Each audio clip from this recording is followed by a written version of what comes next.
Hi, this is Cheryl Gallant, your Conservative Member of Parliament for the economically realistic riding of Renfrew-Nipissing-Pembroke. Like Canada, the U.S. overspent. Too much money in circulation drove up interest rates, and now the first two U.S. banks have collapsed. Last week, SVB Financial Group became the largest bank failure since the 2008 financial crisis. It lent largely to tech startups. When the United States hiked interest rates to levels higher than SVB had loaned money for, the walls caved in. Over the weekend, U.S. regulators announced they were intervening to close Signature Bank, based in New York. It is the third largest bank failure in U.S. history. The Signature Bank was heavily into cryptocurrency. Recall that in 2008, once Lehman Brothers collapsed over the subprime mortgage market, Iceland crashed. The contagion spread worldwide. Then Prime Minister Harper had been reining in spending, so much so that Canada did not need to blow the bank to stave off a recession. At the time, Conservatives had a minority government. When all the other parties demanded spending with wanton abandon, the government was compelled to do so in order to avoid an election during a worldwide financial crisis. Canada had finally broken even with a slight surplus when the 2015 election was called. From there, it was all downhill. One of the first things Trudeau did upon winning government was sell off all the gold in the National Treasury. There was no cushion when COVID hit, and now our debt is well over $1 trillion.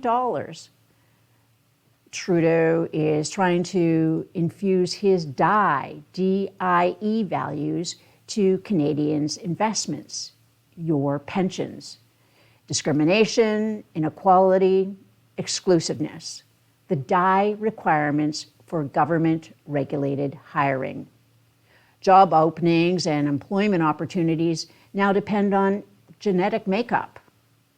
They've also infused virtue signaling into financial analyses, ESGs, environmental, social, governance, instead of investments being evaluated based on returns.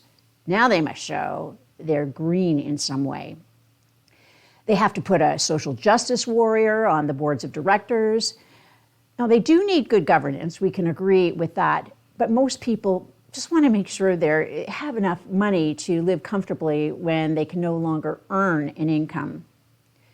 Trudeau and his finance minister make decisions based on the belief that limitless government spending is not just possible, but advisable.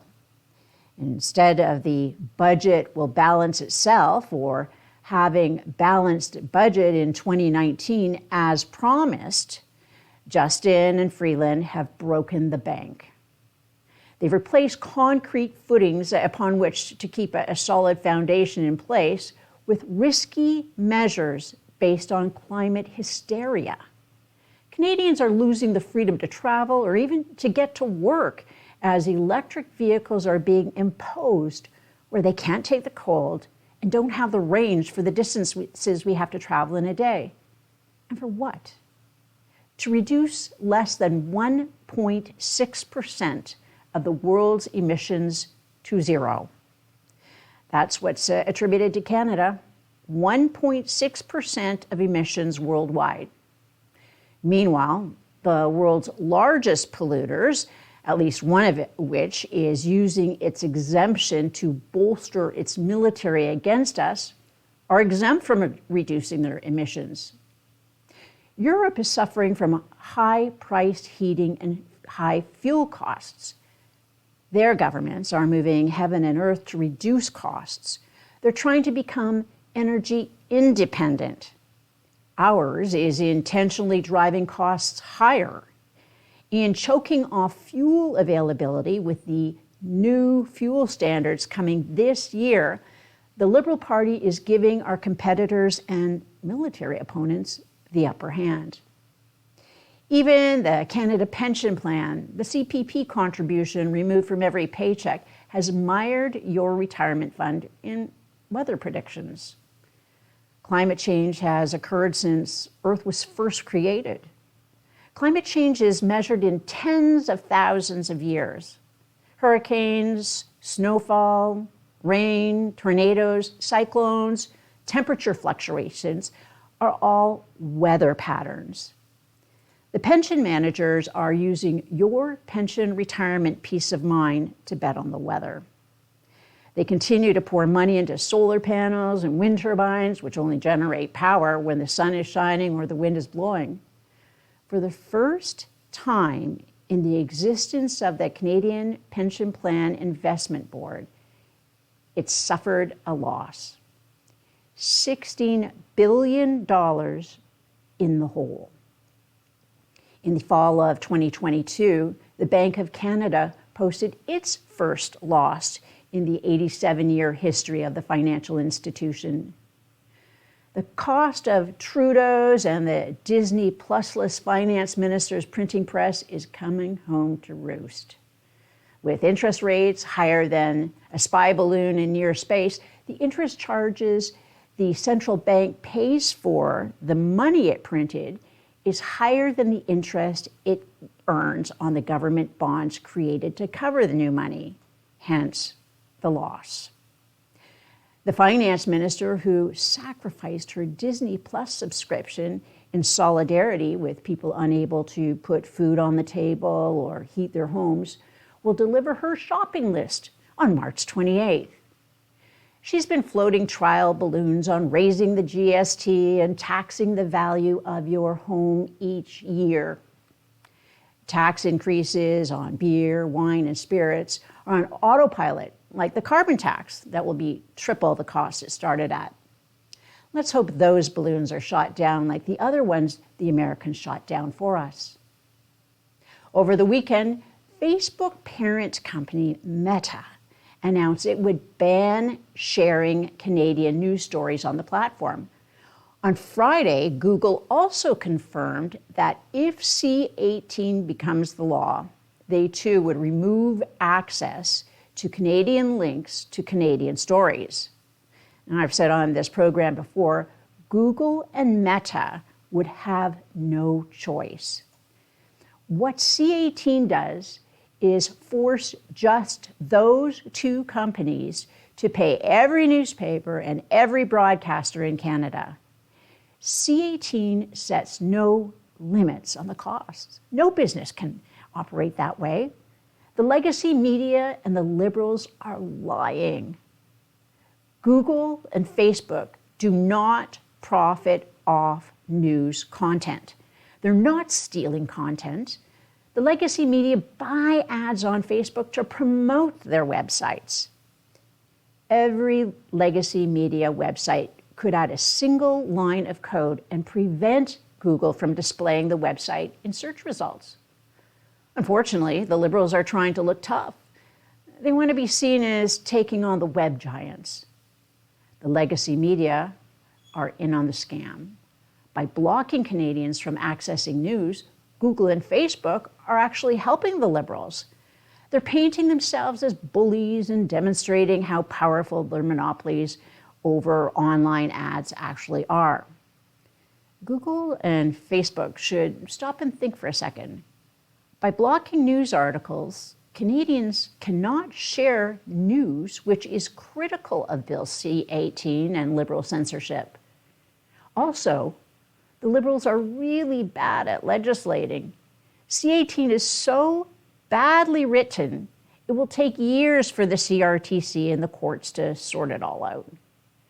Google and Facebook should continue to allow Canadians to access news on their websites and stand up for Canadians by fighting this dishonest law in court.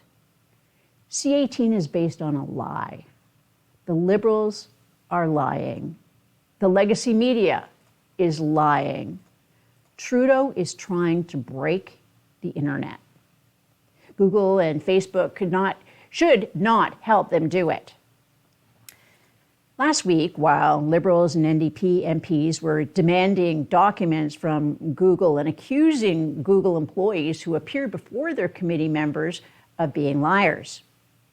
Meanwhile, in the U.S. Congress, Democrats in the United States were calling two journalists liars for reporting on documents from Twitter released by Elon Musk. Those documents reveal that everyone from the FBI to the Trump White House to the Biden campaign were asking Twitter to take down tweets they did not like. Republicans were trying to censor Democrats, and Democrats were trying to censor Republicans. The FBI called for censoring news reports about Hunter Biden. The CDC called for censoring tweets critical of COVID shots. This wasn't about misinformation. Many of the censored tweets were from people who had been injured from the vaccine. Their tweets were censored so as not to promote vaccine hesitancy. Sometimes Twitter complied with these censorship requests. Other times it stood up for free speech. Some rules were applied consistently, other times randomly. Unfortunately for Canadians, our legacy media basically ignored the story altogether. Hopefully Elon will release the Canadian Twitter files soon. We know Facebook also engaged in COVID-related content suppression at the request of governments. Now, because of Trudeau, Facebook and Google are being forced to suppress all news content. And this is the sort of censorship and information control which Trudeau admires in communist regimes. 6 weeks ago, a so-called study was conducted by Jean Chrétien's right-hand man when he was Prime Minister. This so-called study claimed misinformation about COVID killed 2,800 people in Canada. The flaws in this so-called study are obvious. It was not even peer-reviewed. But did that stop the legacy media?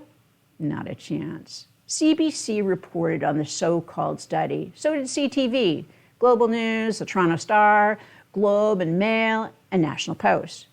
City TV and CP24 as well. And that's just the English language media.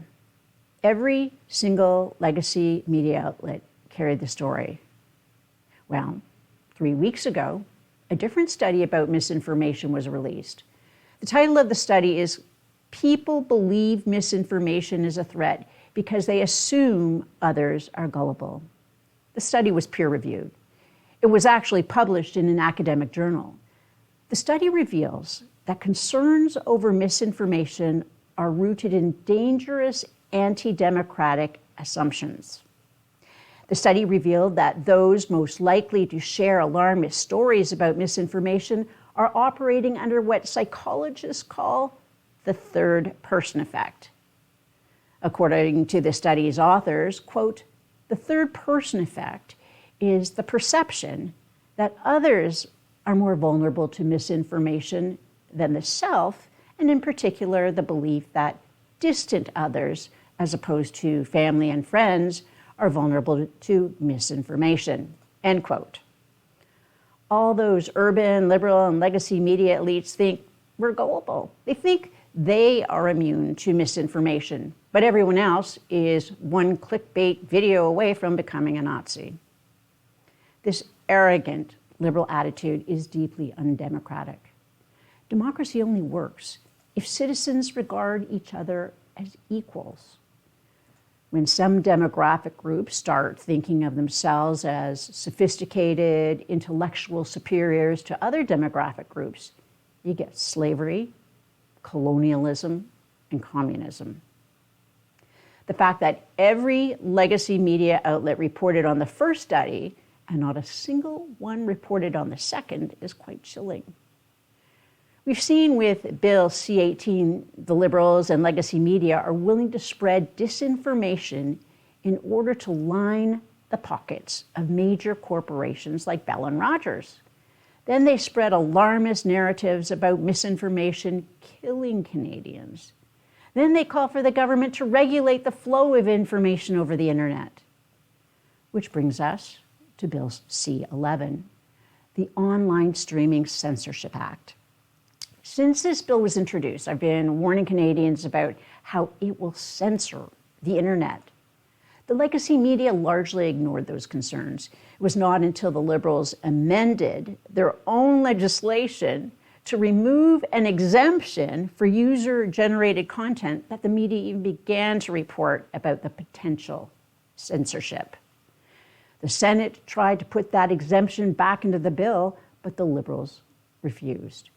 So all the debate has focused on the user-generated content.